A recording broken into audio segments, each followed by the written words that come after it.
அரசு நிலையத்தில் வைரவிழா கண்ட இப்பள்ளியில் 77ஆம் ஆண்டு தன்னுடைய பள்ளி படிப்பை படித்த விலங்கூரினுடைய மிகப்பெரிய ஆளுமைகளில் முக்கியமான ஒருவர் இன்றைக்கு வழக்கறிஞராக தன் பணியை தொடர்ந்து கொண்டிருக்கிறார்.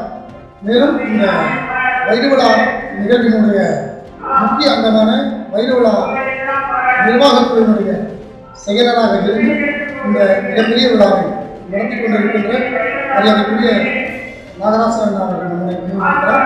இந்த வைரவிழா பற்றிய கருத்துக்களை அவரிடத்தில் கேட்டு தெரிவிக்கிறார். வணக்கம். வெள்ளலூர் அரசு நிலையத்தில் மாணவனாக இருந்து வழக்கறிஞராக தன்னுடைய பணியை தொடர்ந்து இந்த வைரவிழாவை நடத்த வேண்டும் என்று எப்படி உங்களுக்கு தோன்றுகிறது?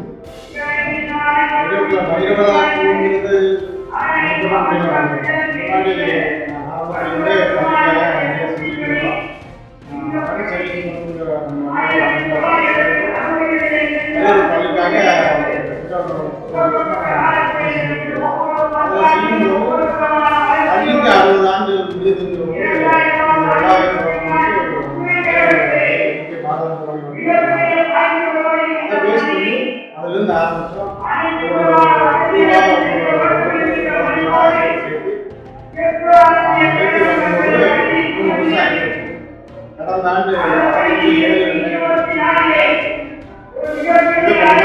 எல்லாத்தையும் அழைச்சு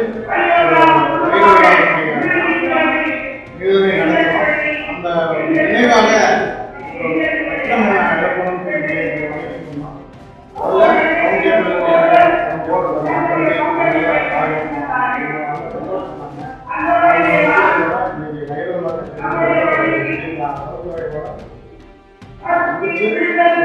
ரொம்ப சிறப்பாக இருக்கு. அந்த வளர்ச்சி அதிலிருந்து பள்ளிக்கு சுற்று வட்டார அந்த பள்ளியினுடைய அனைத்து பகுதியுமே எல்லாமே காரப்பட்டு எங்க வேணாலும்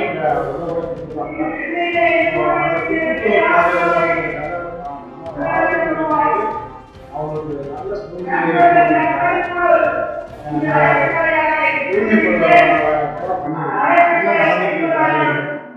இதை செய்யும்போது முன்னாடி நம்ம பள்ளிக்கு ஒரு அழகு சேர்க்கணுங்கிறதுக்காக ஒரு நுழைவாயில் எல்லாருடைய ஆதரவுல வைரவிழா நிறைய சிறப்பாக இருந்தது. அதனால வைரவிழாவை வந்து அந்த நுழைவாயில் புத்தக வெளியீட்டு மலர் வெளியீட்டு ஒரு முக்கியமான அம்சமாக இருக்கிறது. மலர் வெளியீட்டு இருந்து அதுக்கு நிறைய பள்ளி மாணவர்கள் தான் அனைத்து பள்ளி மாணவர்கள் செயல்பட்டு இருக்கிறோம்னா அதில் முன்னாள் ஒவ்வொருத்தரும் தானாக வந்து இப்படி சேர்த்து இது மேன்மேலும் இன்னும் உயர்வு அடையுங்கிறது நான் படித்த 1965 எங்கள் பேட்ச் முதல்ல 2019 நான் முதலா முன்னாள் மாணவர் சந்திப்பு வச்சிருக்கேன். அதில் வந்து எங்களோட அமைப்பு வந்து வெள்ளை சிறப்பாக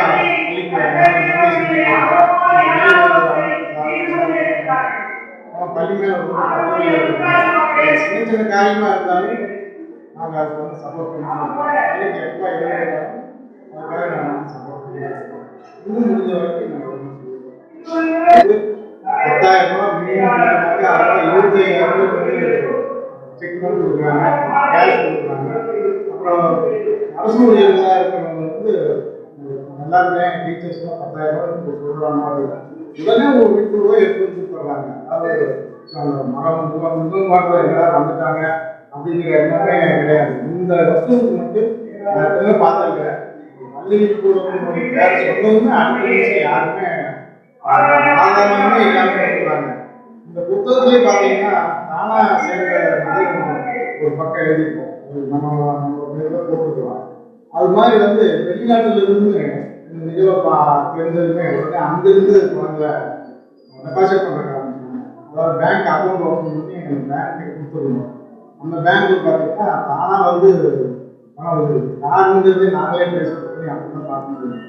அப்புறம் யார் வீட்டுக்கு போனாலும் அந்த நம்பர் கேட்டுப்பாங்க அப்புறம் இல்லைன்னா வேற ஒருத்தர் வந்து கொடுத்து விட்டுருவாங்க. நாங்கள் கேட்காமலே இந்த அடிக்கல் நாட்டு கேட்காமலே வந்து இங்கே வந்தவங்களே வந்து ஒரு 5 லட்சம் 6 லட்சம் ரூபா வச்சு முன்னாள் மாணவனாக இந்த பள்ளியை எப்படி பார்க்குறீங்க? முன்னாள் மாணவனாக இந்த பள்ளி பார்க்கும்போது எனக்கு வந்து மிகவும் பெருமையாக இருக்குது. ஆனால் பள்ளி மேலே ஒரு பாசமும் இருக்குது. இந்த பள்ளிக்கு நம்ம ஏதாவது செஞ்சுட்டே இருக்கணுங்கிறது தோணுது. உள்ளூர்லேயே இருக்கிறதுனால இந்த பள்ளி மாணவர்கள் வந்து நல்லா படித்து மேலே வரணும். இப்போ அவங்க இந்த கால சூழ்நிலையும் தெரியாது. அதுக்கு நம்மளால முடிஞ்ச உதவி அவங்க வந்து தூக்கி விட்டுக்கு ஏதாவது சொல்லி என்ன செஞ்சுட்டு போகணும். சரி, ஓகேங்க சார். நன்றிம்மா. தங்களுடைய அனுபவங்களை மாணவனாக வழக்கறிஞராக தெரிந்து